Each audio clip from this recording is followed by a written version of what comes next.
আস্থা দেখেছে তারেক রহমান রামপাল মংলাবাসী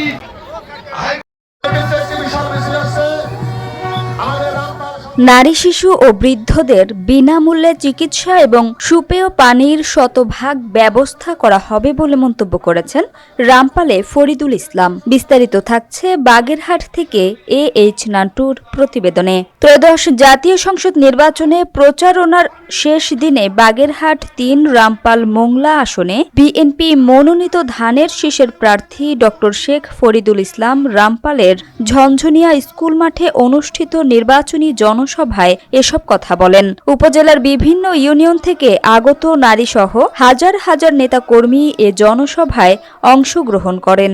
ধানের শীষের প্রার্থী শেখ ফরিদুল ইসলাম আরও বলেন, সুন্দরভাবে আমরা নির্মাণ করতে চাই যাতে আমাদের মানুষ সহজে যাতায়াত করতে পারে।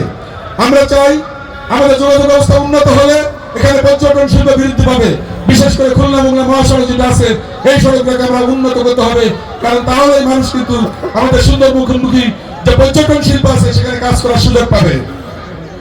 আমি সুন্দরবন কেন্দ্রিক পর্যটন শিল্প, মোংলা বন্দর কেন্দ্রিক কর্মকাণ্ড, ইপিজেড কেন্দ্রিক কর্মকাণ্ড, আমাদের এই জনপদে যে সম্পদগুলো আছে সেগুলোকে কাজে লাগিয়ে আমি এই জনপদের জন্য কর্মসংস্থান করবো ইনশাআল্লাহ।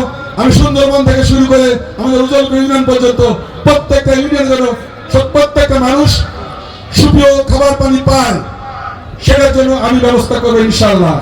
নারী, শিশু এবং বৃদ্ধদের জন্য এখানে যেন বিনামূল্যে ওষুধ এবং চিকিৎসা শতভাগ নিশ্চিত হয় সেটার জন্য আমরা কাজ করব। আমরা চাই মাদককে নির্মূল করতে, এবং এক্ষেত্রে আমি কোনোভাবে কোনো কিছুকে প্রশ্রয় দিব না, কোনো রাজনৈতিক পরিচয় দেখবো না।